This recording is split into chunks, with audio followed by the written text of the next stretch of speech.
Pero disculpas, estaba sin micrófono y quería solo saludarle y decirle que es un gran placer y una gran alegría tenerla hoy en nuestro ciclo de conferencias. Muchas gracias. Igualmente es un gusto que me hayáis invitado. Un honor para mí estar con ustedes. Un gran honor para nosotras.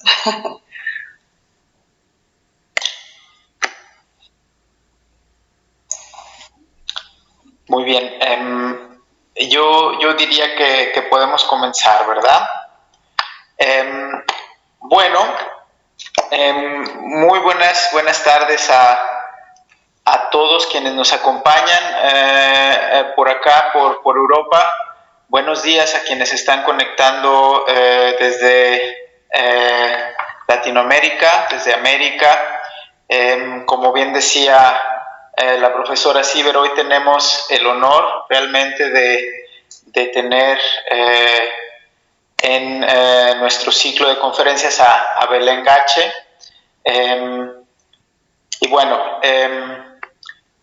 Belén Gache es una escritora y poeta española argentina.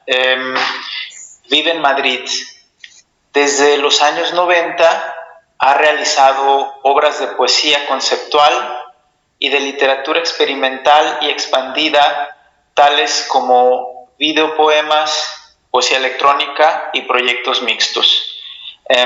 Es considerada una de las poetas pioneras en el uso de los medios digitales y es una referencia también para las más recientes generaciones de creadores y artistas digitales.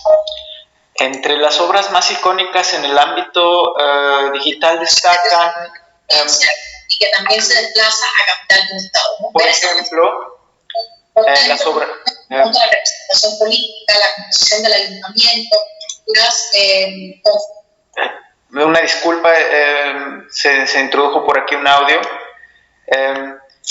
Les comentaba que entre las obras más icónicas de Belén Gache en el ámbito digital, algunas de sus obras más comentadas son, por ejemplo, las obras Word Toys y Góngora Word Toys, en las cuales se pone en juego magistralmente el concepto del libro, las escrituras y su existencia en una realidad remediatizada y virtual. En 2012, su obra Word Market fue comisionada por Turbulence.org con fondos del National Endowment for the Arts. Su obra Radical Karaoke forma parte de la colección de ELO, Electronic Literature Organization. Como narradora, Belén Gache ha publicado además las novelas Lunas Eléctricas para las Noches sin Luna en 2004 y Divina Anarquía en 1999 en la editorial Sudamericana, además de Luna India en la editorial Planeta en el año de 1994. Publicó los libros de poesía After Lorca en 2019, Meditaciones sobre la Revolución 2014 y el libro del Fin del Mundo en 2002. Además, Belén Gache ha publicado numerosos ensayos de literatura experimental, entre los que se destacan Escrituras Nómades, del libro Perdido al Hipertexto de 2006, de Poemas no humanos y Cabezas Parlantes 2008, Instrucciones de uso, partituras, recetas y algoritmos en la poesía y el arte contemporáneos del año del 2017. Es historiadora del arte y posee un máster en análisis del discurso por la Universidad de Buenos Aires, donde dictó clases de semiótica y narratología en la década de los 90. Belén, muchas gracias por estar con nosotros. Estamos muy emocionados de escucharte. Te cedemos la palabra. Bueno, muchísimas gracias. Ante todo, por supuesto, muchísimas gracias por haberme invitado, al profesor de Toro, a la profesora Sieber y a Daniel Bencomo. Es un honor para mí estar aquí en este ciclo con estas conferencias que además he seguido religiosamente todos los miércoles barrocos y que me han hecho aprender muchísimo, las he disfrutado a todas mucho, y además de aprender mucho me han hecho también pensar sobre todo, que es lo más importante. Entonces, un poco a partir de lo que humildemente tengo que aportar al tema, y además un poco en respuesta a las diferentes conferencias que he escuchado, surge este trabajo que paso a presentarles. En esta exposición abordaré el tema de los despliegues de palabras y mundos desde el barroco histórico hasta la poesía digital. Comenzaré refiriéndome muy brevemente al tema de la representación y a la diferente relación de las palabras con el mundo a través de los siglos. Luego hablaré sobre el barroco, tomando para ello 5 particulares aproximaciones, que denominaré respectivamente barroco tridentino, barroco gongorino, barroco cubano, barroco postestructuralista y barroco digital. A continuación, tomaré el tema del despliegue de palabras y de mundos, conectándolo con algunas de mis piezas de poesía digital. Y para concluir, me referiré al despliegue de poderes e identidades y a la relación del barroco con ciertas líneas de pensamiento contemporáneas. Palabras y mundo, el problema de la representación. En su ser en bruto e histórico del siglo XVI, el lenguaje está depositado en el mundo. Las cosas mismas ocultan y manifiestan su enigma como un lenguaje que hay que descifrar. La gran metáfora del libro que se abre, que se deletrea, que se lee para conocer la naturaleza, no es sino el envés visible de otra representación que obliga al lenguaje a residir al lado del mundo, entre las plantas, las hierbas, las piedras y los animales, escribía Michel Foucault en su libro Las palabras y las cosas. En la antigüedad, y particularmente en la Edad Media, se creía en la existencia de 2 grandes libros, la Biblia y el libro de la naturaleza. Ambos habían sido escritos por Dios. Das Buch der Natur, por ejemplo, escrito por el teólogo Konrad von Megenberg en 1350, daba cuenta de todo lo conocido sobre la historia natural: el cielo, los planetas, los metales, los ríos, las plantas, los animales, la anatomía humana. El libro de la naturaleza era un concepto religioso y filosófico. Los seres humanos buscaban el conocimiento de Dios a través de la observación de su obra. En la década de 1960, en su libro Las palabras y las cosas, Foucault estudiaba las relaciones entre la realidad y su representación a lo largo de la historia y analizaba cómo en el siglo XVI y hasta entonces el conocimiento había sido gobernado por la similitud. Palabras y cosas se identificaban en una relación de correspondencia donde las palabras mediaban entre el mundo y los seres humanos a fin de que éstos pudiesen conocerlo. Sin embargo, en el siglo XVII, comillas, el siglo equivocada o correctamente llamado barroco, dice Foucault, se había producido una ruptura entre ambas instancias. Esta ruptura había dado lugar a la pérdida de las certezas en las que hasta entonces se había basado la cosmovisión del ser humano y el lugar que éste ocupaba en el universo. Foucault decía: la época de lo semejante se cierra sobre sí misma, no deja detrás de sí más que juegos cuyos poderes de encantamiento surgen de este nuevo parentesco entre la semejanza y la ilusión. Frente a un periodo clásico con su orden y jerarquías, sus armonías y círculos perfectos, la época barroca se caracteriza por sus incertezas y simulaciones, por sus elipsis, espirales y laberintos. Para ilustrar sus ideas, Foucault se vale de dos ejemplos tomados del barroco español, un libro, El Quijote, y una pintura, Las Meninas, dado que palabras e imágenes duplican el mundo. La relación del Quijote con el mundo pasa por los signos y su interpretación. El texto del Quijote nos muestra la escisión entre la realidad del mundo y la manera en la que el protagonista lo percibe. Él, que sigue inmerso en el universo de las similitudes, vive la ficción como si fuese realidad. Ante todo lector, todo lo que sucede a su alrededor sucede como siendo parte de un texto. Alonso Quijano se cree el personaje dentro de un libro. Lo más interesante es que paradójicamente lo es. A través de este ejemplo, Foucault señala cómo, en el periodo barroco, las palabras se independizan de su función referencial, con el mundo. Veremos cómo, en algún momento del siglo XX, desaparecerá también el mundo, y nos quedaremos solo con las palabras.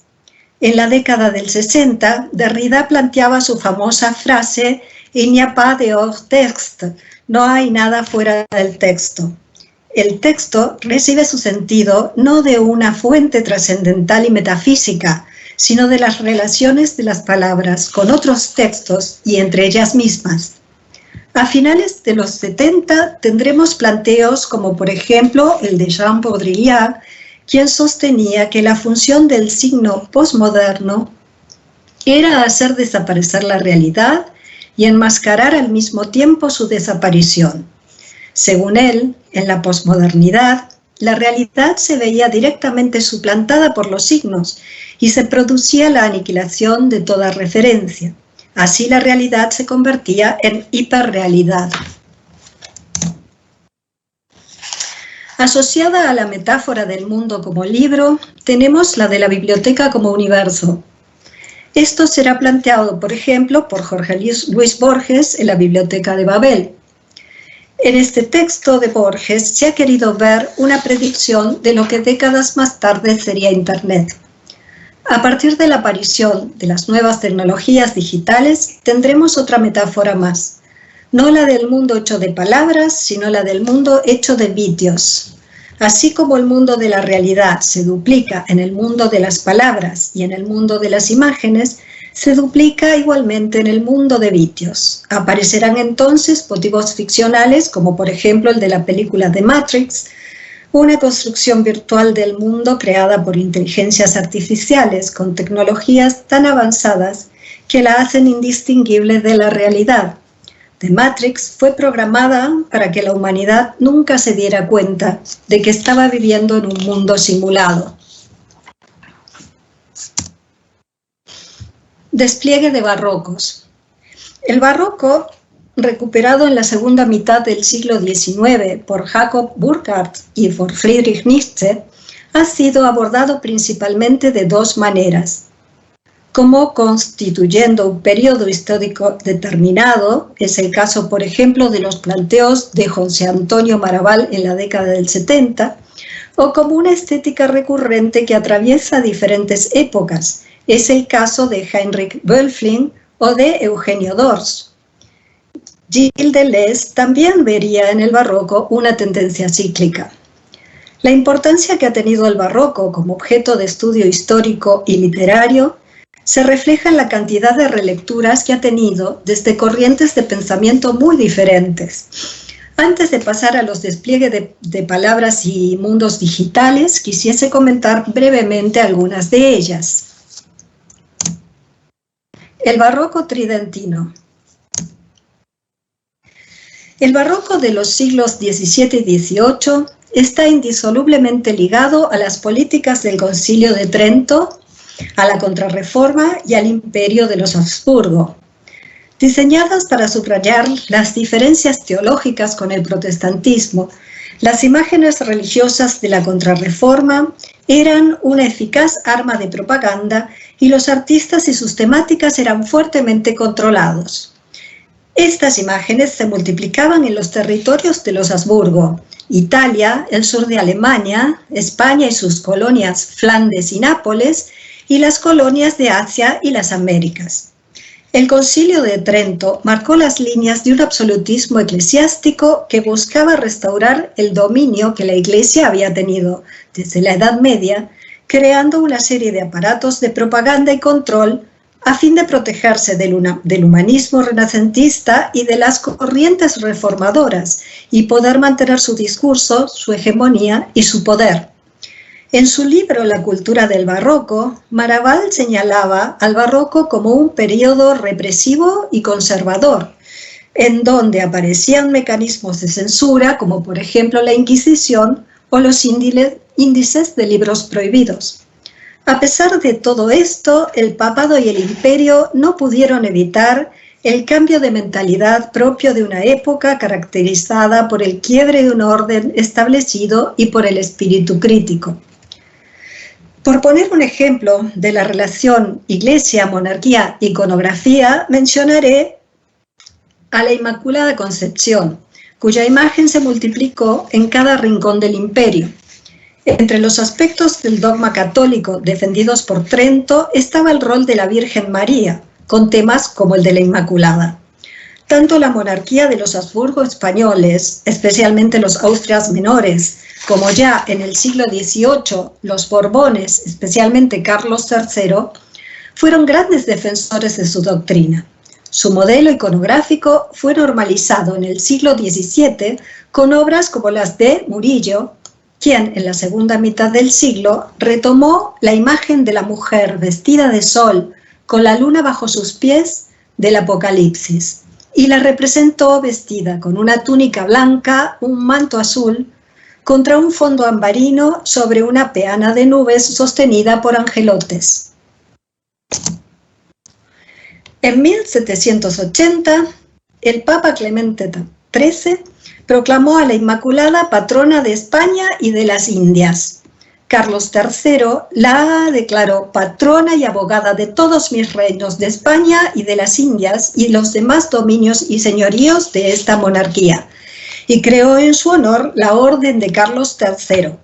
Los colores azul y blanco a partir de entonces significaron la adhesión a los Borbones y pasarían a estar representados en varias de las banderas hispanoamericanas hasta el día de hoy. Aquí lo tenemos a Carlos III vistiendo los colores de la Inmaculada, azul y blanco. El barroco gongorino. En el marco del siglo de oro español, el culteranismo, la sintaxis dislocada, el uso de la hipérbole, las experimentaciones radicales con el lenguaje de Luis de Góngora amenazaban la autoridad de la gramática normativa de corte clásico propia de la corriente lingüística imperial, caracterizada por el orden y la estabilidad de los versos. La fortuna crítica de Góngora tuvo sus altibajos a través de la historia. Durante más de 2 siglos, su estilo fue reprobado por malsonante, excesivo, incomprensible. Menéndez Pelayo, por ejemplo, escribía en 1883: Góngora se ha atrevido a escribir un poema entero, Las Soledades, sin asunto, sin poesía interior, sin afectos, sin idea, una apariencia por sombra de poema, enteramente privado de alma. Solo con extravagancias de dicción intenta suplir la ausencia de todo. Nunca se ha visto juntos en una sola obra tanto absurdo y tanta insignificancia. Las ideas de Menéndez Pelayo eran compartidas por el establishment literario castizo y nacionalista. Con su abstruso lenguaje, Góngora, andaluz, posiblemente judío y posiblemente homosexual, los irritaba profundamente. Su rehabilitación vino desde los simbolistas franceses, que habían comprendido la profunda renovación literaria que éste proponía. En su primer viaje a París, hacia finales del siglo XIX, Rubén Darío frecuentó a poetas simbolistas e incluso llegó a conocer a Verlet, quien hasta había utilizado un verso de Las Soledades como epígrafe en uno de sus poemas de las Fêtes Galantes. Fue a partir de estos poetas que Darío abordó la poesía de Góngora como modelo en sintonía con su modernismo parnasiano. La poesía de Darío influyó a su vez fuertemente en la poesía española peninsular, y así fue como Góngora, quien no había perdido su carácter contracultural, se vio convertido de pronto en un referente para la vanguardia literaria hispana de los años 20. La generación del 27, Lorca, Alberti, Alonso, reivindicó su figura con una serie de actos en homenaje a los 300 años de su muerte. Alonso diría: todos los poetas del grupo, en nuestras reuniones en cafés o en casa de algún amigo, hablamos de Góngora, discutimos sus pasajes. Queríamos también preparar la defensa contra los feroces enemigos. Estábamos indignados porque la Academia no había querido celebrar el centenario del poeta. Pero la obra de Góngora también fue reivindicada por otros movimientos de vanguardia, como el ultraísmo o el surrealismo. El mismo Picasso realizó un libro de artista donde copiaba a mano versos del poeta.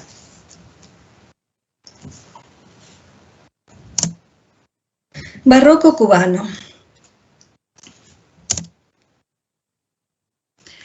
Esta imagen evidentemente no es barroca.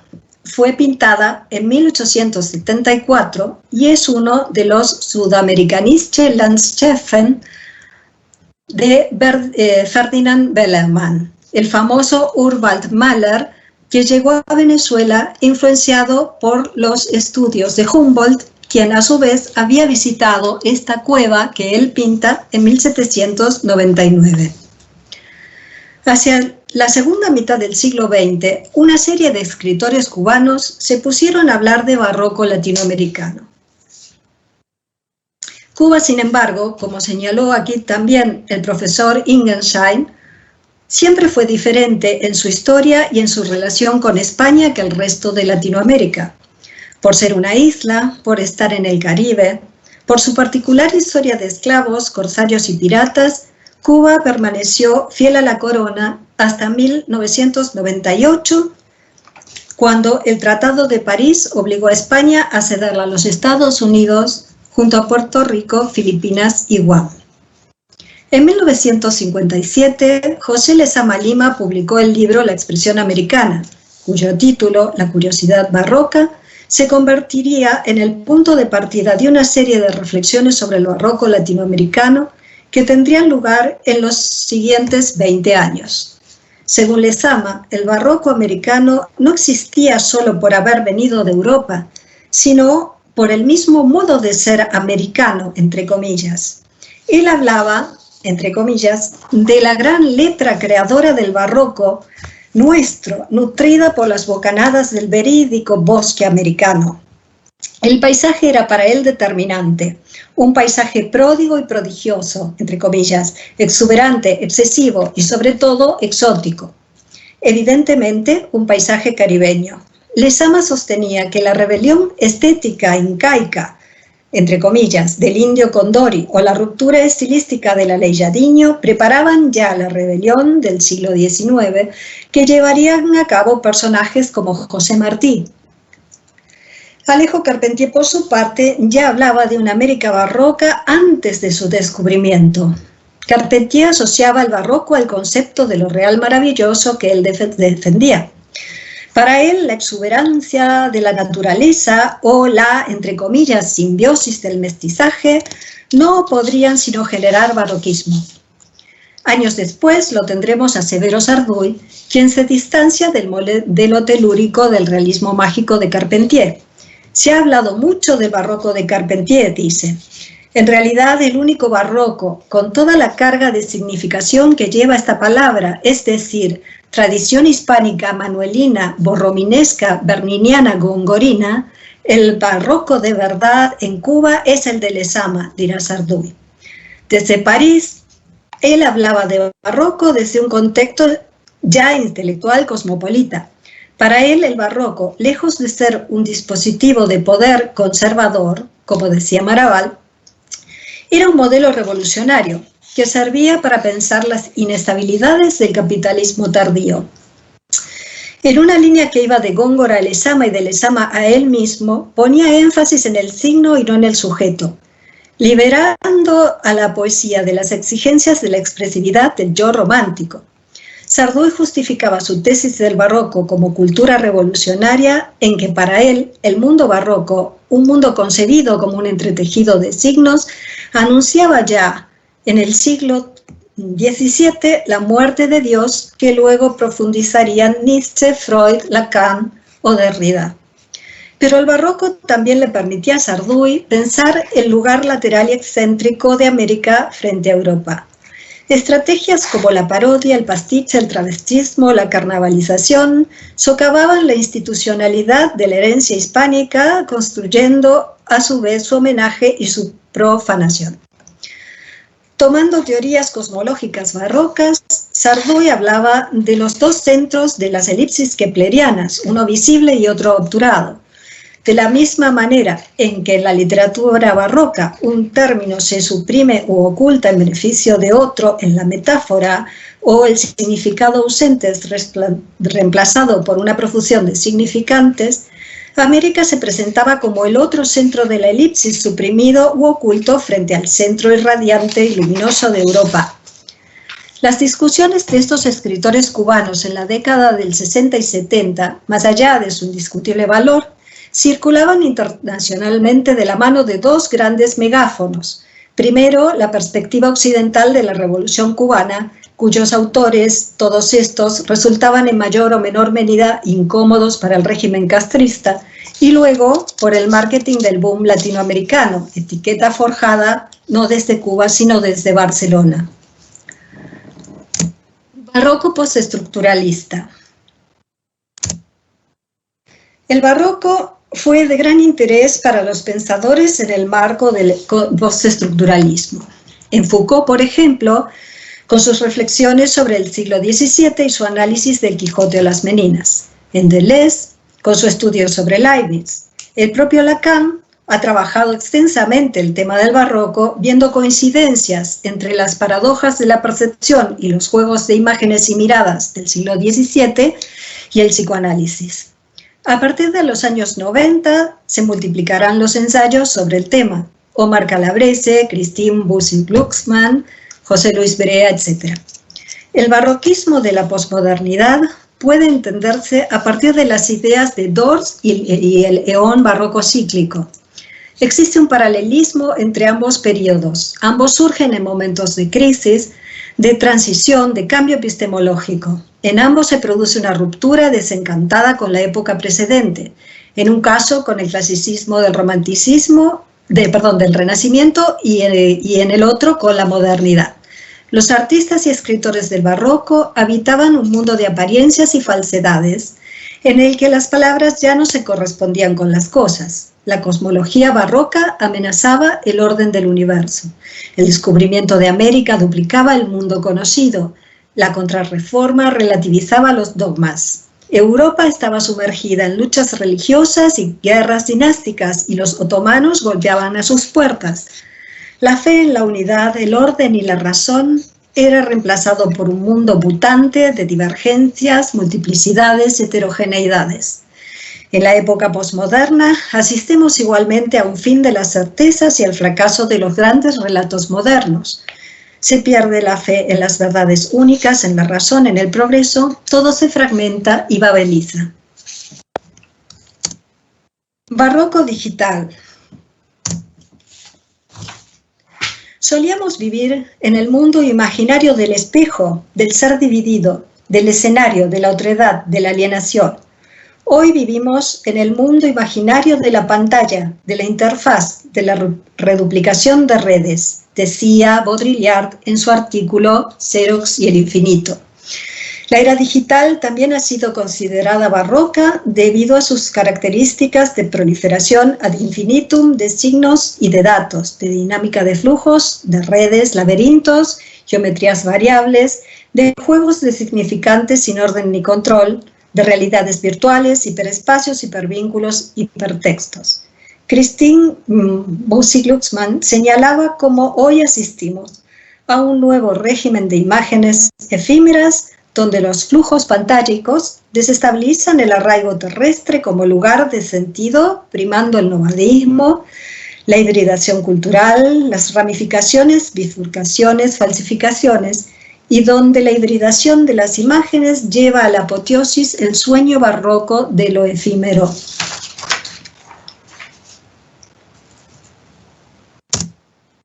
Despliegue de palabras.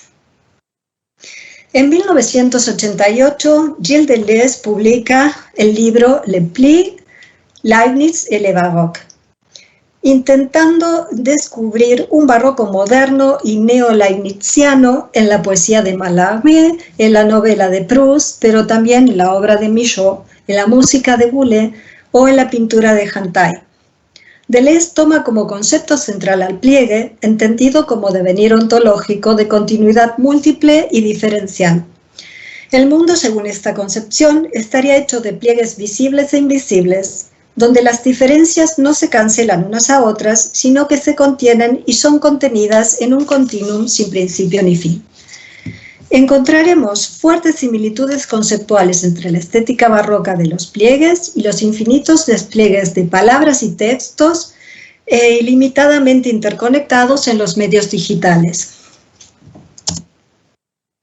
En 1974, el sociólogo estadounidense Ted Nelson acuñó el término docuverso en relación con Xanadu, un proyecto que permitiría hiperenlazar todas las obras de la literatura universal y estaría disponible para cualquier persona desde cualquier dispositivo electrónico.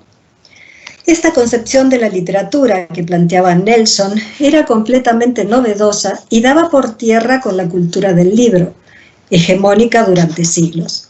Se podría rastrear interesantes antecedentes para las ideas de Nelson, por ejemplo, la máquina de escribir de la Academia de Lagado en Los viajes de Gulliver de Jonathan Swift, o el Memex, dispositivo ideado por Vannevar Bush en la década del 30. El proyecto Xanadu nunca llegó a desarrollarse, sin embargo, el científico inglés Tim Benders se basó en ella cuando en 1990 desarrolló la World Wide Web. En cuanto a la poesía digital, además de agrupar diferentes poéticas, muchas herederas de las vanguardias históricas o de las neovanguardias, por ejemplo el concretismo, el conceptualismo, etc., utiliza posibilidades técnicas como la hipertextualidad, el cinetismo, el generativismo, la interactividad, las combinatorias, la verbivocovisualidad, como planteaba Joyce, o la intermedialidad. Como categoría, surge a comienzos de los años 90 al masificarse el uso de las home computers y se extiende a partir de la aparición de la World Wide Web hacia 1995. Yo comencé a escribir poesía digital a comienzos de los 90, cuando aparecieron todas estas tecnologías. Y ya que hablamos de barroco y también hemos hablado de Góngora, mostraré ahora... He hecho por cuestiones de tiempo un pequeño vídeo para mostrar algunos pocos de estos Góngora Word Toys, que es una captura en vídeo. Obviamente el trabajo es digital y está en la web, es interactivo, pero aquí he capturado brevemente algunos momentos.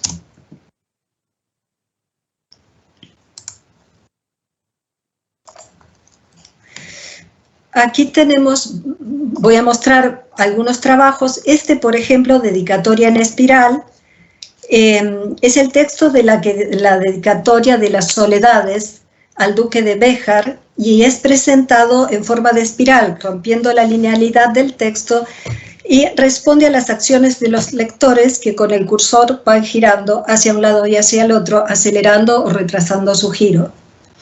El texto se presenta como una espiral tangencial, centrífugo y centrípeto, pleno de movimiento, inconcluso y abierto.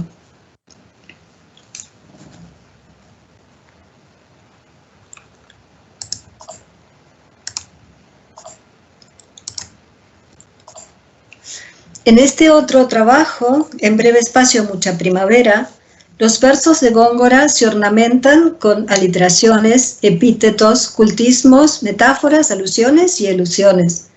Recordando el pliegue barroco leibniziano de Luciano, los signos proliferan al infinito de manera incontrolable. El trabajo este consiste en una ventana con un verso de Góngora y a partir de los diferentes enlaces se va multiplicando el texto hasta llenar toda la pantalla, en remedio del culteranismo gongorino. El trabajo lleva por título En breve espacio mucha primavera, que es un verso del propio Góngora.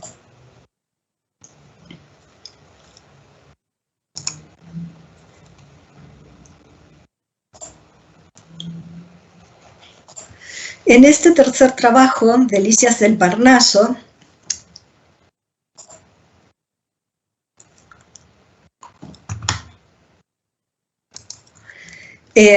voy a explicar un poquito el concepto del trabajo. Considerado por los griegos como la morada de las musas y de Apolo, el Parnaso es tradicionalmente la patria simbólica de los poetas. La cumbre del Parnaso simboliza el cenit del prestigio literario, y allí los genios escritores que ingresan al canon se vuelven inmortales y conviven con los dioses. La imagen del Parnaso invadió las letras del siglo de oro español. Viaje del Parnaso, de Miguel de Cervantes; Delicias del Parnaso, compilación de Góngora; La Vega del Parnaso, de Lope de Vega; El Parnaso español, de Quevedo; El Sacro Parnaso, de Calderón de la Barca. En este trabajo que yo presento, lo concebí como un clásico videojuego de 8 bits en el que aparece una estrofa de Las Soledades de Góngora. El último verso, sin embargo, representa 2 posibilidades y el lector debe elegir entre aquel verso escrito verdaderamente por Góngora y otro verso escrito por mí. Si se aciertan las 3 chances, el usuario llega al Parnaso.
Bueno, ahí llegaron al Parnaso.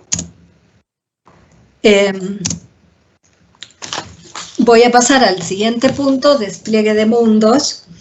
Antonio Rubio de Rueda fue un jesuita español que vivió en México, en donde se dedicó a enseñar filosofía y a escribir, entre otras cosas, su Lógica Mexicana. Esta obra, que fue publicada en Europa y que comentaba la lógica de Aristóteles, tuvo bastante difusión entre los filósofos de la época. Se sabe que Descartes leyó a Rubio. Sus ideas también fueron conocidas por Leibniz. El mismo Leibniz de los pliegues.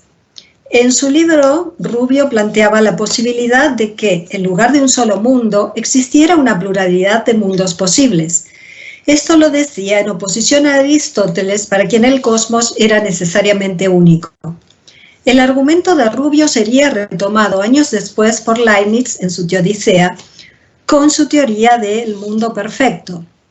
Según él, Dios tenía la idea de infinitos universos, pero solo uno de ellos podía existir actualmente. Como Dios era bueno, elegiría de todos los mundos el mejor posible. A partir de la mitad del siglo XX, el concepto de mundo posible ha sido retomado desde la filosofía, por ejemplo, en David Lewis o Hintikka, y el ámbito de la lógica modal, por ejemplo, con Saul Kripke. Desde la literatura también se ha utilizado para estudiar el aspecto semántico de las obras literarias, así, por ejemplo, Umberto Eco o Lubomir Dolezal hablan de mundos narrativos como mundos posibles. Con respecto a la compositividad o no de los mundos, tenemos el ejemplo de Borges, quien en El jardín de los senderos que se bifurcan nos presenta a Tsui Pen, protagonista que opta no por una, sino por todas las alternativas posibles de la trama simultáneamente. Deleuze dirá al respecto que Borges, discípulo de Leibniz, prefería invocar al filósofo chino más que al filósofo alemán, pues hubiese deseado que Dios pasara a la existencia todos los mundos incomposibles a la vez, en lugar de elegir solo el mejor de ellos. En el período barroco encontraremos una serie de mundos heterotópicos, por usar un concepto de Foucault, que conviven: el mundo de la realidad, el mundo de la ficción, el mundo del teatro, el gran teatro del mundo, el mundo de los sueños. Deleuze hablará de los pliegues del sueño. La temática del sueño aparece una y otra vez en el barroco, en Calderón de la Barca, en Quevedo, en Sor Juana, también en Shakespeare. El llamado argumento del sueño, utilizado entre muchos otros por Chuang Tzu o por Borges, plantea un problema filosófico al afirmar que el acto de soñar no puede distinguirse del estado de vigilia, ya que el soñador no es consciente de que está soñando. En estas últimas décadas, a partir de las nuevas tecnologías digitales y la aparición de los metaversos, el argumento del sueño se identifica con el de la realidad simulada, en el sentido de que podría suponerse, de igual manera, que la realidad que percibimos no es otra cosa que una simulación informática. A partir de las tecnologías digitales aparece la posibilidad de multiplicar el mundo actual en lo que se conoce como mundos espejo. Por ejemplo, Google Earth, Google Maps, etc. Esto nos remite también a Borges y a aquellos cartógrafos que trazaban un mapa del imperio tan detallado que llegaba a cubrir con toda exactitud el territorio. Pero también se multiplican los mundos en metaversos como por ejemplo Second Life. Si siguiéramos a Baudrillard, entenderíamos que el metaverso de Second Life y el mundo actual serían simulacros mutuos, no ya uno verdadero y el otro falso, sino dos instancias que se cuestionan mutuamente en su estatuto ontológico. En los últimos años han aparecido una serie de plataformas 3D consistentes en espacios virtuales colectivos e interactivos conocidos como metaversos. Second Life, por ejemplo, es la simulación de un mundo virtual que permite, según sus creadores, vivir una segunda vida. En estos metaversos, el usuario se sumerge mediante su avatar en una subjetividad actancial en donde puede interactuar con objetos virtuales y con avatares de otros usuarios. Aquí son claves las nociones de inmersión y telepresencia. El usuario desdobla su cuerpo y habita paralelamente en dos ubicaciones a la vez. Yo comencé a hacer obras en Second Life en 2012. Dadas las características del medio, no se trata de vídeos, sino de registros videográficos de performance, lo que a continuación les mostraré. Second Life es una plataforma en tiempo real, donde las cosas se suceden una vez y no vuelven a repetirse de la misma manera nunca. He realizado un muy breve vídeo con 3 fragmentos de diferentes performances en Second Life, que paso a mostrarles.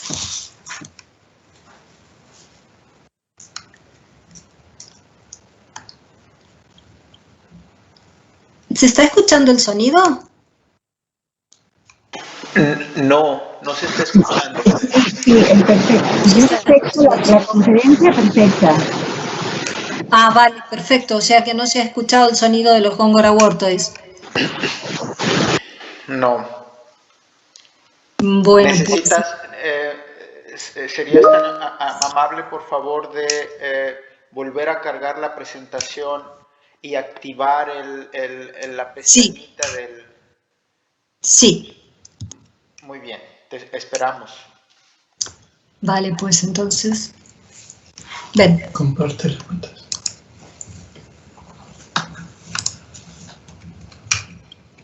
¿Y ahora?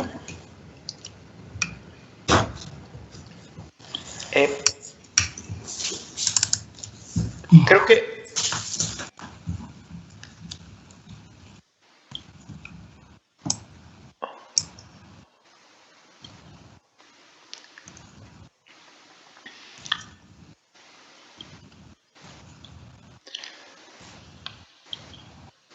No, bueno, lo paso sin sonido porque no. Lo voy a pasar sin sonido. ¿Quieres? Sí, no, mira, perdonar, lo voy a pasar sin sonido porque no quiero que me perder más tiempo. Simplemente, bueno, Mira, estoy yo recitando. Perdón que interrumpa, si lo puedes intentar Sí, una última vez, a la hora de sí, dar clic en la flecha, en la pantalla con la flechita, sí. ahí cuando se abre la opción, en la parte superior dice activar el sonido de la computadora o activar el sonido del escritorio, antes de elegir qué es lo que compartes.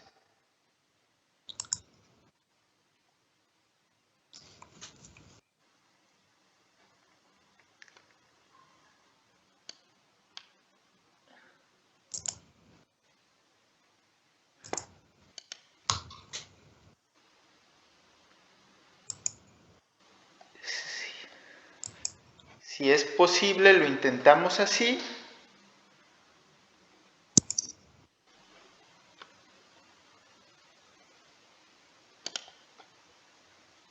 No.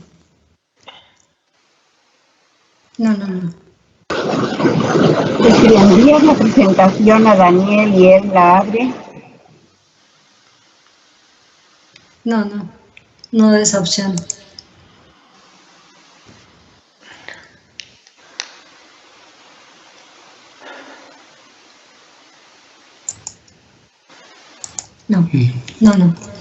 No.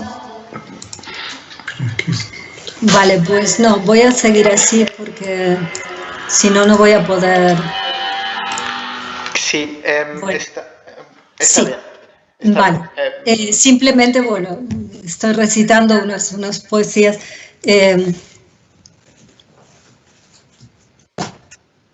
Sí, lo siento.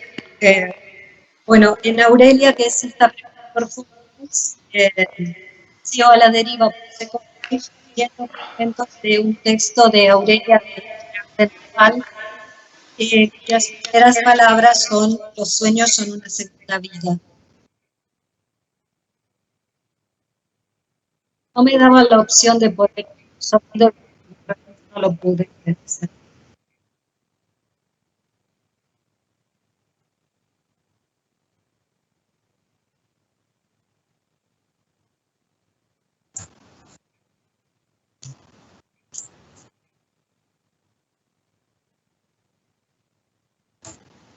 En esta segunda performance, funcionada por la UNAM, la Universidad Nacional de 2020, y se trata de esas del arte un tiempo muerta. Belén, te tengo que interrumpir nuevamente. Paseaba por la Galería de Arte de Düsseldorf, dejando en sus brazos a la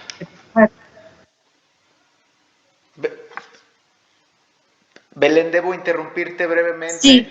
Te estamos escuchando esta vez, ahora te estamos escuchando muy, muy mal.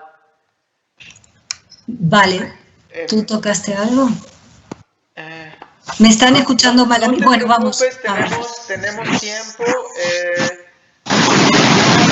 Tómate un segundo Espera para un hacerlo. segundito. Voy a...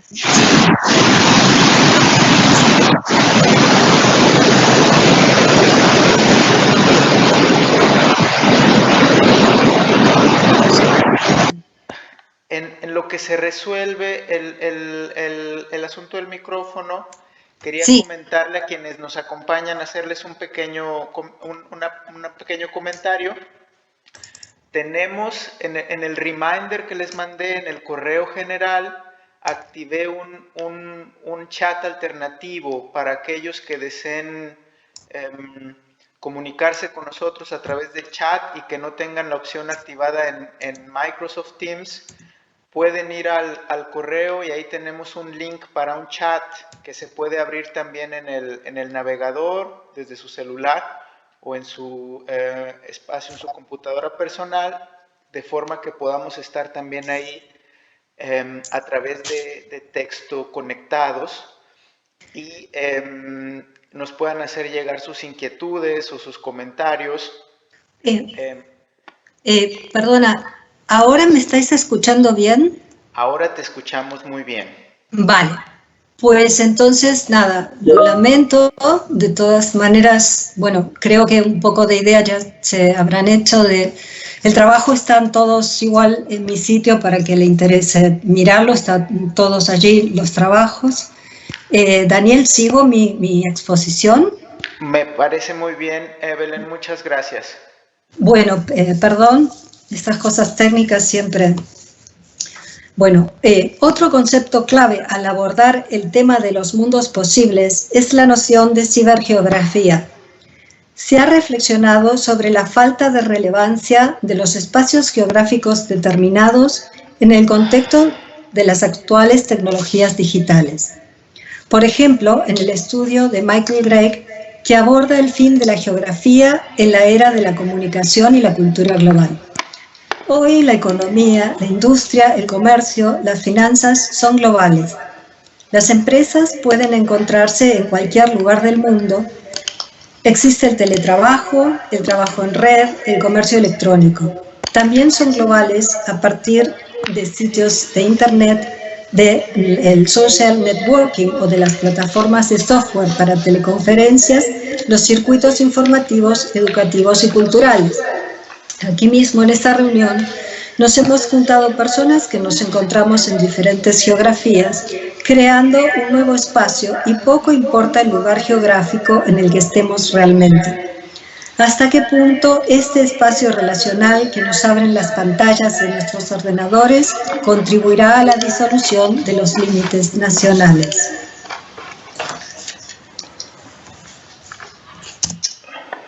Al comienzo de esta exposición he hablado del Quijote.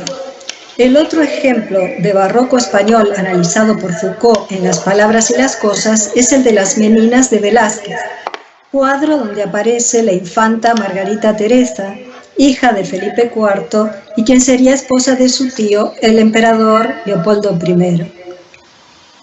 Foucault analizaba el juego barroco que plantea la composición del cuadro, donde el espacio virtual de la pintura se proyecta hacia el afuera y a su vez el afuera queda atrapado dentro del espacio de la pintura. Si las meninas están dentro del cuadro, ¿qué es lo que está pintando Velázquez? Si Velázquez está dentro de la pintura, ¿quién está pintando el cuadro? La relación entre el objeto y el sujeto, el adentro y el afuera, es constante. En uno de los centros compositivos del cuadro encontraremos además un curioso elemento, un búcaro mexicano. Este simple y cotidiano objeto de barro se vio convertido en el siglo XVII en un codiciado objeto que los viajeros traían del virreinato de Nueva España en su tornaviaje. Belén, perdóname nuevamente, me apena mucho interrumpirte. Sí. Estoy escuchando que has vuelto a pasar una diapositiva. No estoy seguro, pero al menos yo no estoy viendo tu presentación. No puedo verla. Si tienes un momento y si fuera posible, te agradecería que me la envíes. Mientras tanto, yo ya estoy en tu página web y podría, en lo que esto se resuelve, proyectar para quienes nos están escuchando por lo pronto los performances en Second Life, si te parece. ¿Sabes lo que sucede? Es que tengo 10 minutos y quiero hacer la conclusión, que para mí es importante. Muy bien. Entonces, a ver, sí, a ver si puedo cargar de nuevo el... A ver.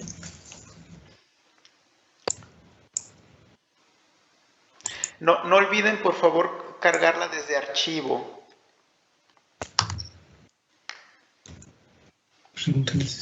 ¿No la estáis viendo? Desafortunadamente no.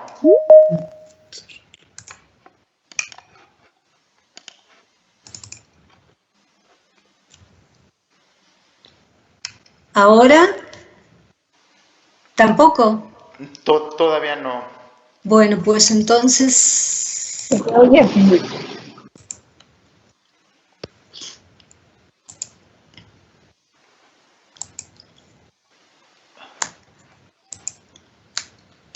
Ahí tampoco. Ahora estamos viendo la presentación. Vale. ¿Sí?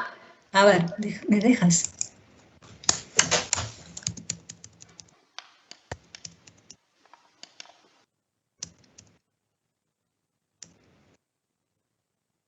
Vale. Las meninas sí que la habíais visto. Bueno, en el centro compositivo está este búcaro mexicano. ¿Ahora sí lo veis? Sí, ahora Vale. estamos viendo el búcaro y estábamos viendo ya las meninas, sí. Vale, perfecto. Entonces, este apreciado objeto era muy codiciado por las jóvenes nobles por motivos médicos y cosméticos, y existía la costumbre de morderlos hasta que la ingesta de este barro producía un dramático aclaramiento de la piel. Pero además de comer jarros de barro, que se llama bucarofagia, eso producía un efecto narcótico, era adictivo y provocaba visiones. La monarquía universalis de los Habsburgo, por ejemplo, o la concepción Urbi et Orbi de la Iglesia Católica, correspondían a un mundo cuyo modelo era el círculo. En su interesante conferencia Orden Mundial y Entre Mundos, mutaciones de elipse y círculos entre barroco y neobarroco, el profesor Rosner planteó diferentes modelos de mundos basados no en un centro, sino en dos. Roma-Bizancio, Roma-Sacro Imperio, Europa y América, Este y Oeste, durante la Guerra Fría. Se preguntaba si podría repetirse ese modelo. Quizás China sería uno de los centros y el resto del mundo otro. ¿Cómo podría entenderse hoy en todo caso? Y esta pregunta también la formuló Daniel Bencomo, dos centros elípticos en una época de dispersión y profusión de centros de poder, tradicionales, paralelos, alternativos, que han perdido su soporte territorial.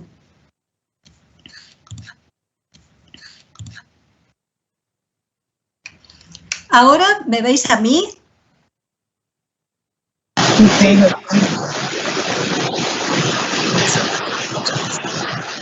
¿Me estáis viendo a mí? Sí, ya está. Vale. Bueno, sigo. También se ha hablado en estos encuentros de un barroco postcolonial. Sin embargo, luego de las características del barroco que hemos estado viendo, el modelo barroco parece incompatible tanto con la lógica del postcolonialismo latinoamericano como los discursos identitarios.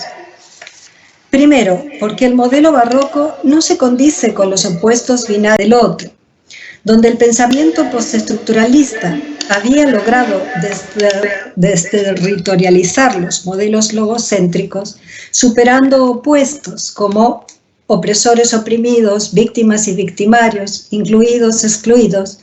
El binarismo vuelve a surgir en paradigmas como norte o sur global, o en nociones como colonialismo del ser, subalternidad, etc. Foucault, como todos aquí sabemos, ha trabajado largamente el tema del poder. En su conferencia titulada Le Meilleur du Pouvoir, dictada en 1976 en la Universidad de Filosofía de Bahía, Brasil, decía: las relaciones de poder no deben ser consideradas de una manera esquemática, como que de un lado están los que tienen el poder y del otro los que no lo tienen. Aquí, se refiere a Brasil, un cierto marxismo académico utiliza frecuentemente la oposición clase dominante, clase dominada, discurso dominante, discurso dominado. Este dualismo nunca lo encontraremos en Marx. En cambio, sí puede ser encontrado en pensadores reaccionarios y racistas como Gobineau, que sostienen que en una sociedad siempre habrá una clase dominada y otra que domina. Cierro comillas, esto era una frase de Foucault. Para Foucault, el poder no está localizado, sino que se manifiesta en una multiplicidad de redes en constante transformación, las cuales se conectan e interrelacionan. No actúa por opresión de un grupo sobre otro, sino por la normalización, creando sujetos, discursos, saberes, verdades, realidades que penetran todos los nexos sociales por igual. Por otra parte, donde hay poder habrá siempre resistencia, y donde exista una retórica del centro habrá siempre retóricas del desvío y del margen. Desde hace ya siglos, la historia de América no pasa ni por los Habsburgo ni por los Borbones. Ciertos discursos postcoloniales latinoamericanos parecen borrar de la historia directamente los siglos XIX y XX, invisibilizando el complejo y fascinante proceso independentista americano de comienzos del siglo XIX, o ignorando las masivas oleadas migratorias que desde finales del XIX y durante todo el siglo XX llegaron hacia América, para las cuales el lejano y ajeno trauma de la conquista difícilmente haya sido relevante. Pero en todo caso, no se trata de eso, sino de un cambio de paradigma.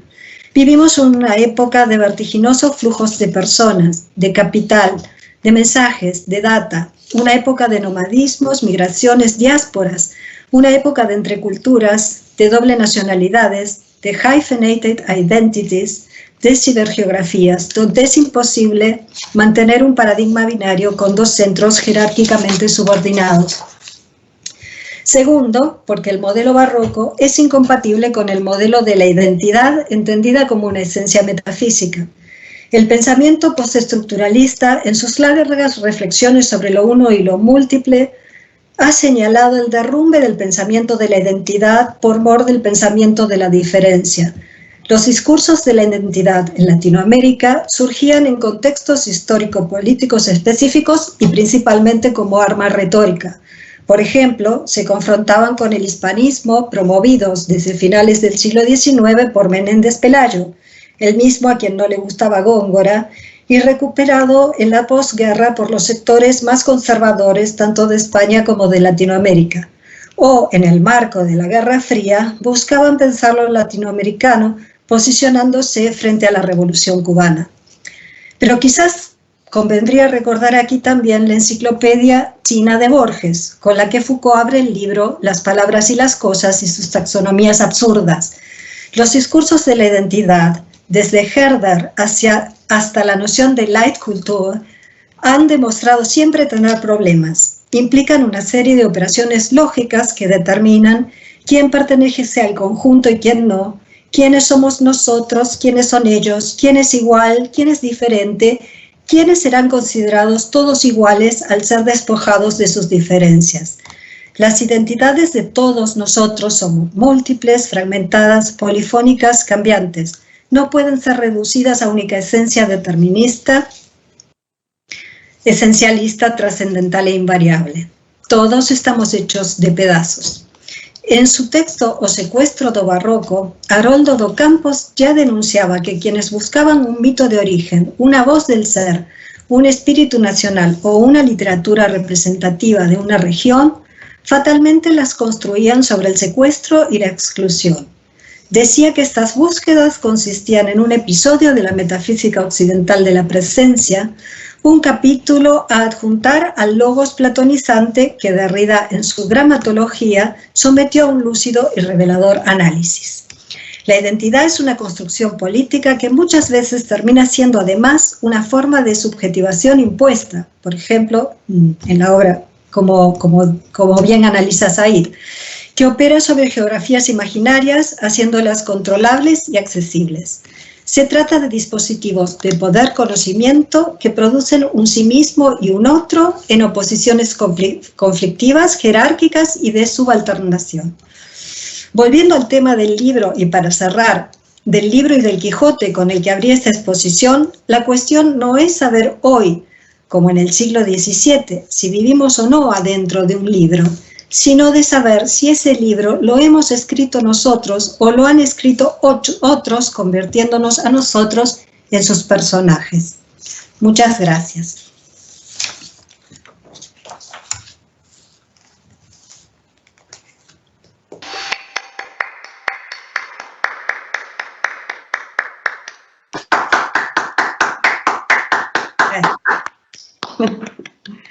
Muchas gracias. Mil perdones, no sé, por la parte técnica siempre es muy complicado. Sí, no te preocupes. A veces pasa así. De cualquier manera, nosotros podemos linkear también a tu página en un correo general.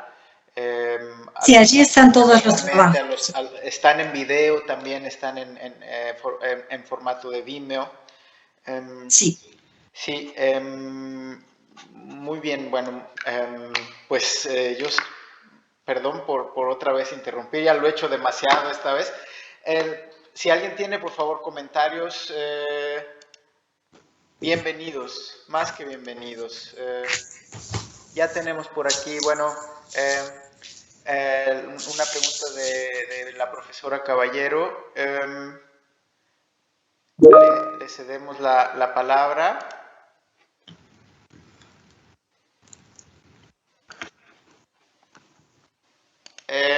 Un momento. Voy a... Ya. ¿Puede activar su micrófono, María?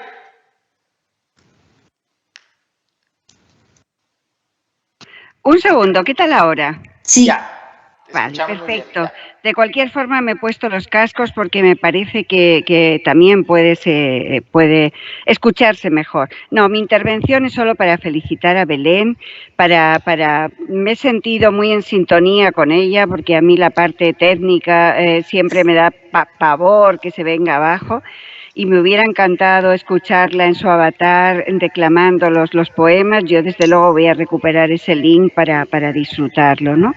Quería felicitarle también por su audacia, porque la conferencia ha sido muy panorámica, ¿no? O sea, ha repasado desde ese índice cosas aparentemente muy conocidas, como el barroco gongorino, el barroco cubano, pero se ha detenido pues en autores que, aunque sean conocidos, ha puesto en conexión pues desde Alejo Carpentier, Sarduy, Derrida, todos los postestructuralistas, y me parece también que ha hecho un gran esfuerzo preparando esta presentación. Por no detenerme más, voy a la pregunta. Esta última parte de la identidad, quizá yo estaba más despistada o no la he entendido tan bien. A ver, si lo he entendido bien, todo el tema de identidad, que es muy importante en la literatura hispanoamericana, se acrecienta en el siglo XIX por la independencia, por esa necesidad de hacer una literatura propia, ¿no?, a partir de las historias nacionales, es decir, utilizando también la literatura, desde Esteban Echeverría, La cautiva, como señal de identidad, ¿no? Cuando en el prólogo de Esteban Echeverría dice aquello del el desierto es nuestro, utilicémosle como pingo de beneficio, pero sobre todo como fomento de la literatura nacional, el indio, la tierra, bueno, todo eso que explicamos a nuestros alumnos. Ahora, yo lo quiero unir al barroco, porque no sé si he entendido bien esta parte final. El tema identitario y el barroco parecen, no, si he entendido bien, no llevarse bien, ¿no? Como que el barroco no encaja tanto ni con los contrarios, que eso sí ha quedado bastante claro a partir de la conferencia del profesor Rosner. Pero, ¿y qué pasa con la identidad y el barroco? Porque yo creía haber entrevisto en ese barroco digital que nuestro mundo actual, como estamos viendo en este ciclo de conferencias, tiene mucha herencia del barroco, ¿no? Bueno, no sé si lo he entendido bien y si quieres añadir algo en este sentido o aclararme. Muchas gracias. Sí, bueno, muchísimas gracias. Sí, En realidad, sí, es muy panorámico y yo me daba cuenta cuando estaba construyendo la conferencia, es que como yo le decía a Daniel el otro día, el tema del barroco es muy motivante para mí, supongo que para todos nosotros, y escuchando las conferencias de todos ustedes, realmente quería como, me daba por, a todo, quería como no sé, contestar o producir algo a partir de cada una de las perspectivas que felicitando a los que organizaron, Cornelia o Daniel, esta conferencia, que han juntado gente de muy diferentes espacios con perspectivas muy múltiples también. Entonces, bueno, como quería decir un poquito de cada cosa, me animé, pero me daba cuenta de que estaba haciendo como una conferencia muy barroca, con muchos centros, nada, pero sí, de cada uno de esos centros quería comentar alguna cosa. Otra cosa, bueno, sí, Echeverría, por favor, es uno de mis escritores favoritos, una maravilla, el romanticismo y todo eso, claro. Pero no, a lo que yo iba es a dos cosas, o sea, lo que iba es precisamente que tenía que ver, como yo planteé, con el problema de la representación y del libro y de las distintas narrativas que todos nos armamos, ¿no? Y de las cuales vivimos inmersos. Entonces, cada grupo, a lo largo de la historia, de pensadores, de literatos, se ha armado su propia narrativa en la cual se inserta por una cuestión retórica y por una cuestión... Entonces, sí, evidentemente, claro, por eso yo decía, cuando se hablaba de identidad, puse el ejemplo por ejemplo, en la Guerra Fría para posicionarse sobre Cuba y todo. Eso está bien, es así, y todos tenemos nuestras narrativas donde nos sirve posicionarnos de alguna manera. Pero a lo que yo, digamos, me refería era a esta cuestión esencialista que muchas veces es tomada como que, bueno, uno herderianamente ha nacido en un lugar y tiene... y realmente todo lo que yo he dicho, ¿no? O sea, yo siento que algunas corrientes, por supuesto, no todas, pero que muchas veces desde el poscolonialismo latinoamericano, que es fundamentalmente cualquiera que haya leído un poco de historia, entiende que no tiene absolutamente nada que ver con el poscolonialismo africano que pasó ayer o con el poscolonialismo del África, o sea, en África tenemos hasta 1990 movimientos de independencia, ¿no? Nosotros, digamos, sabemos, todos nosotros, que Hispanoamérica lleva independizada desde hace más de 2 siglos, más o menos poco después de la independencia de los Estados Unidos.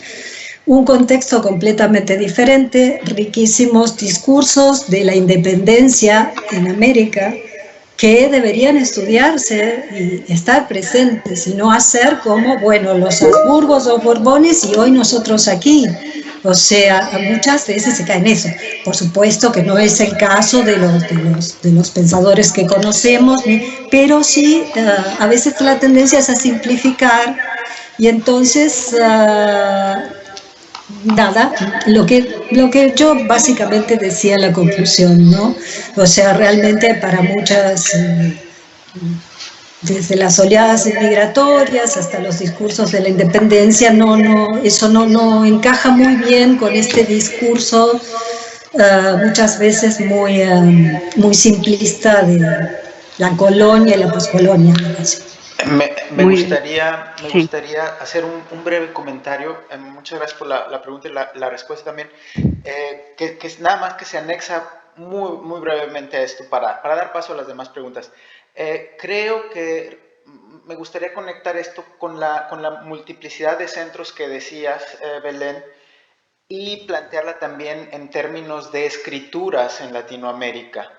Porque, digamos, las escrituras en Latinoamérica también hay una proyección de posibilidades y una serie de conexiones de posibilidades que luego escapan al análisis y que, por ejemplo, la poesía digital, me parece a mí, la poesía digital que se produce en el espacio hispanohablante refleja esa pluralidad de preocupaciones, de discursos, de centros también, perdón, discursivos, y bueno, yo lo conecté de esa manera también, ¿no?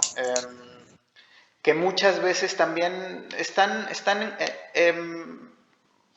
planteando otras posibilidades de lo que ocurre en Latinoamérica, creo que de formas muy interesantes, desde la ironía, sobre lo autoral, por ejemplo, ¿no? Desde la cuestión de la extrema ironía de lo autoral, lo que nos mostrabas en el juego de Góngora Word Toys, ¿no? ¿Qué implica la construcción de una figura autoral y cómo la independencia que ha permitido desde hace 30 años el ejercicio de la poesía digital afuera de una estructura tan jerárquica como es la de la industria editorial y la del libro, esa libertad ofrece en verdad una serie de centros distintos a los que ofrece, por ejemplo, la figura del libro impreso, ¿no? Entonces, perdón, se ha hecho un poco largo y preferiría ceder la palabra a alguien más antes de seguir con esto, no sé. Profesora Sieber. Sí, quería agradecer inmensamente su conferencia, sus 5 lecturas de lo barroco, de los aspectos, de los momentos barrocos que nos muestran esta polifonía, ¿no? Del propio término, del propio concepto de lo barroco espléndidamente. Y quería preguntarle también sobre un aspecto de Góngora Word Toys, esto que nos mostraba de las delicias del Parnaso como videojuego, ¿no? Con la idea de descubrir el fin cierto y original de la estrofa por Góngora y de demascarar lo falso, ¿no? El final falso creado por usted, en combinación con lo que decía sobre la poesía de Góngora, ¿no? Sobre lo que se criticaba en su poesía, ¿no? Que es una poesía, digamos así, con mucho ornamento verbal y muy poco significación, ¿no? Al fondo. Me parecía muy interesante esta ligación, ¿no? Que usted hacía entre falso, original y correcto y insignificación. Sí. ¿Esto era intentado por usted?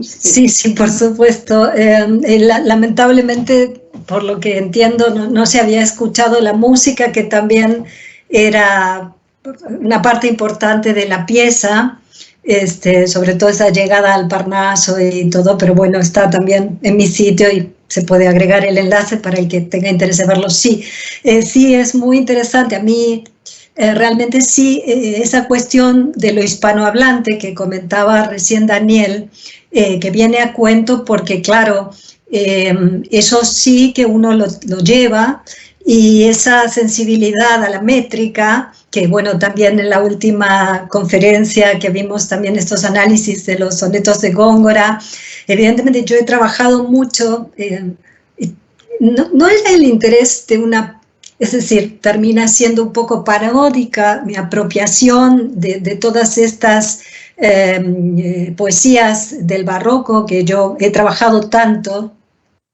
Por ejemplo, en Una noche oscura, que mencionaron también aquí, ese soneto también de Fray Luis.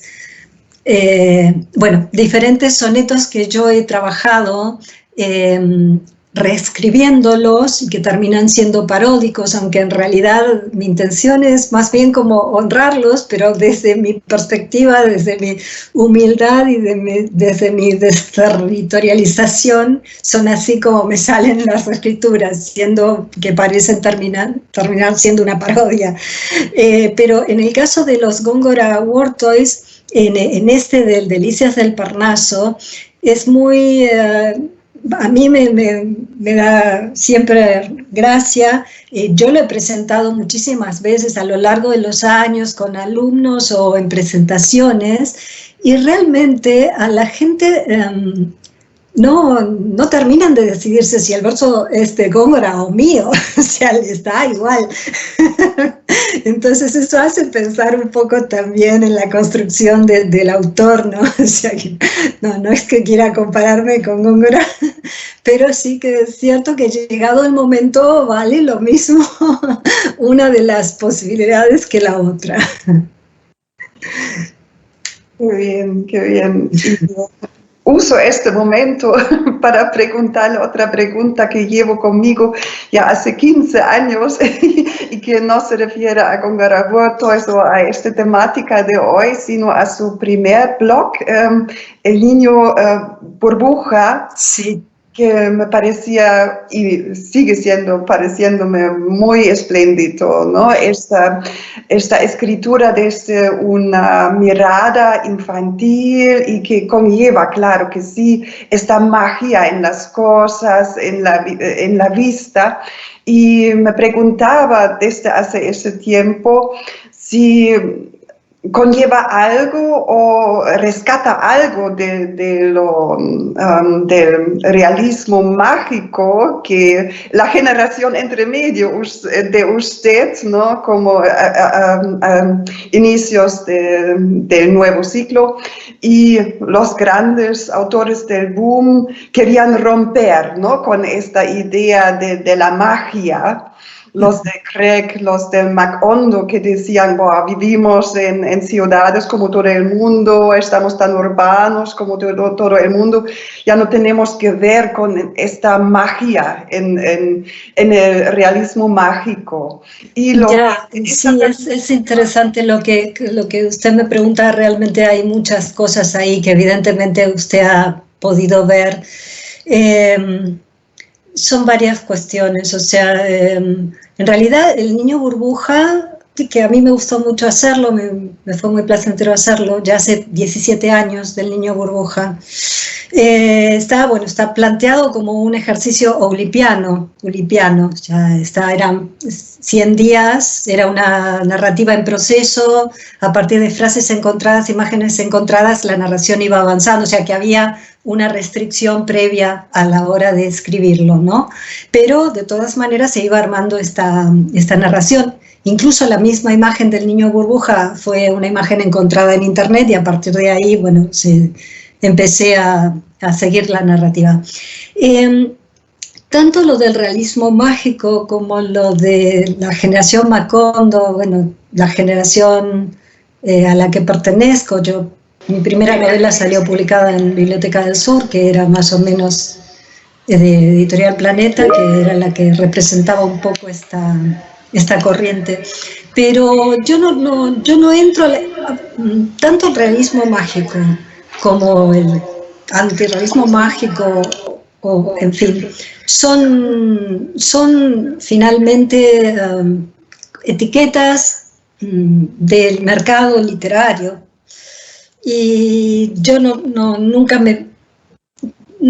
siempre estuve enfrente de eso un poco, ¿no? O sea, siempre hice lo que yo quise, nunca cedí como a corrientes o a ser etiquetada, ni siquiera, o sea, yo ni siquiera soy medio latinoamericana, medio española, mi familia es española, vivo en España hace ya 15 años, o sea, tampoco, no, estoy fuera de las etiquetas, entonces no respondo a si es el realismo mágico, sino, porque eso me parece que incluso mismo la literatura latinoamericana en su conjunto termina siendo, en cierta forma, por supuesto, que hay que tener presente, porque todo no es solo una cosa simple, tiene muchas capas y muchos despliegues.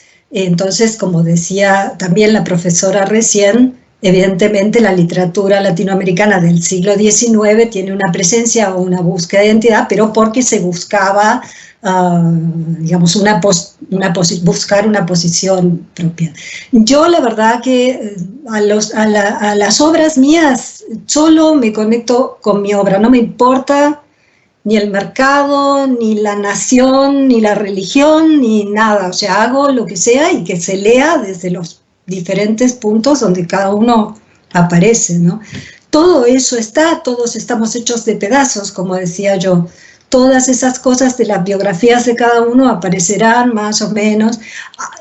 Hay personas, hay muchos escritores que hacen de su ser nacional, cualquiera fuera, una bandera y enuncian desde allí, evidentemente, estén en España, en Alemania, en Argentina, donde fuera.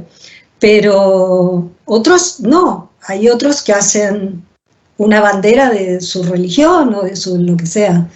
Yo digamos, todas esas cosas estarán allí, pero soy muy libre con eso, ¿no? Y no. Eso también era mi pregunta, ¿no? Si es una transplantación, ¿no? A un otro nivel, ¿no?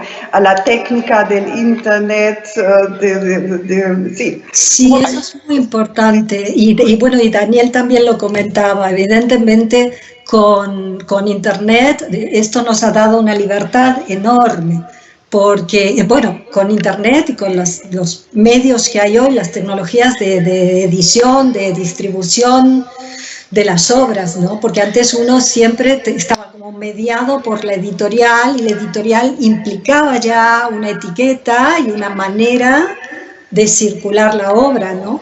Que uno en Internet puede pasar de eso verdaderamente.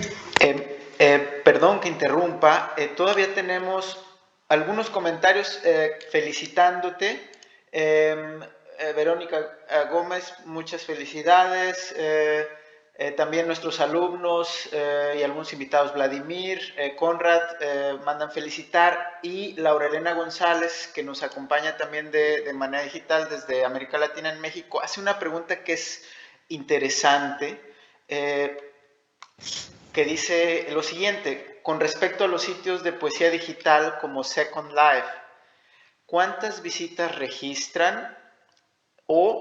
Y se vuelve a abrir signo de interrogación, ¿qué alcance de público tiene comparativamente con el texto en papel? Esas serían las preguntas, me parecen importantes porque también, bueno, son aspectos que pertenecen, ¿no? Que corresponden a la práctica de la poesía digital. Bueno, ante todo, muchísimas gracias por las felicitaciones.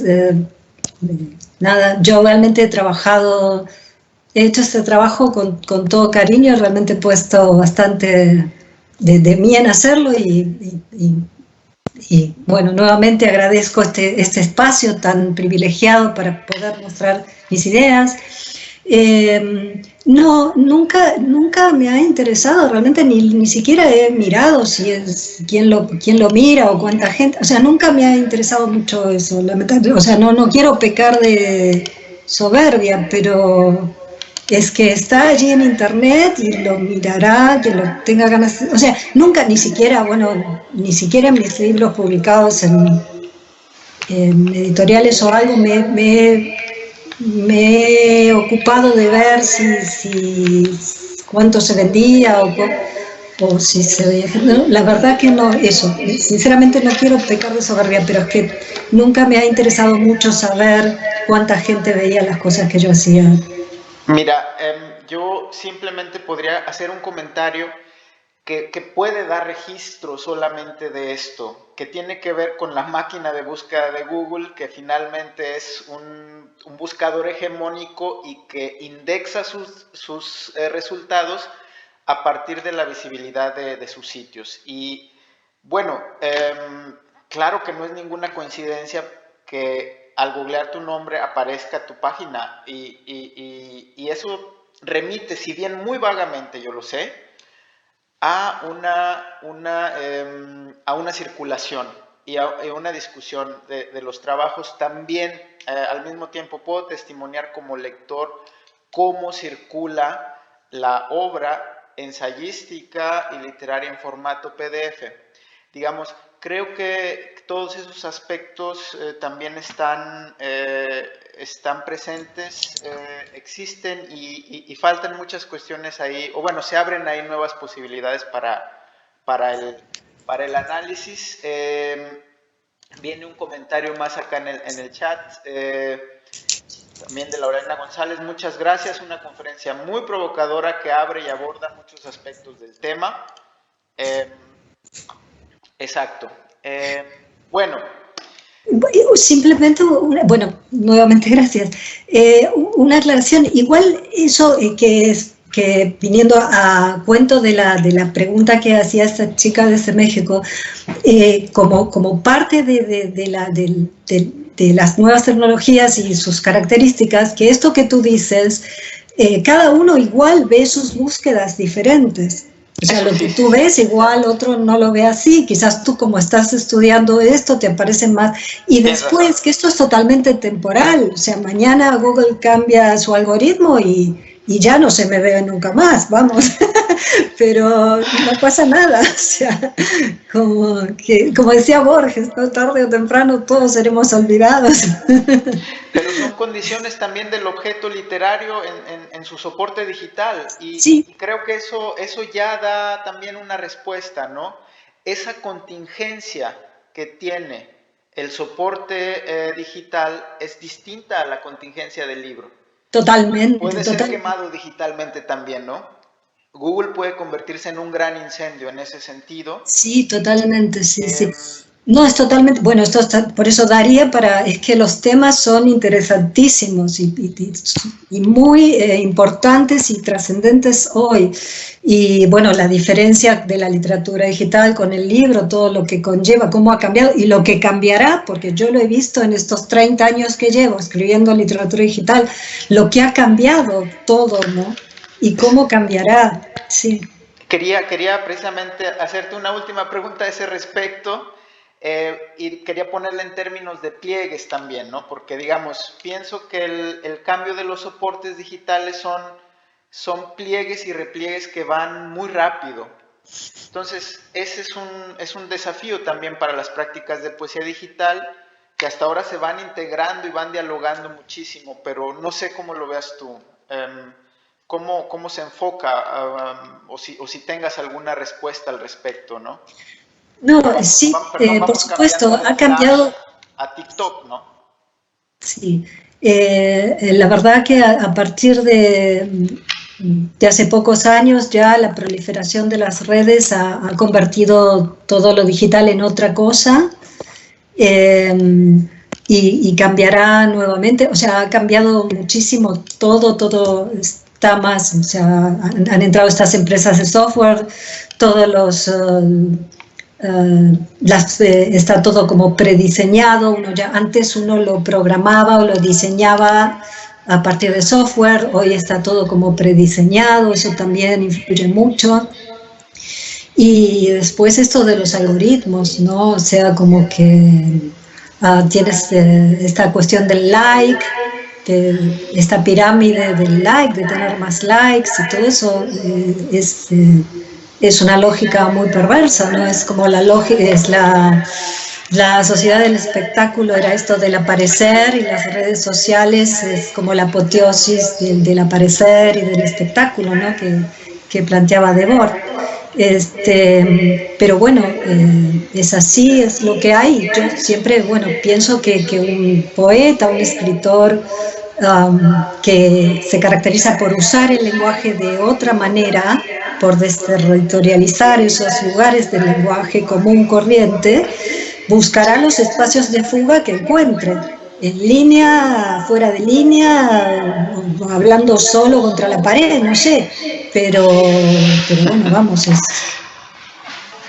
Sí. Muy bien.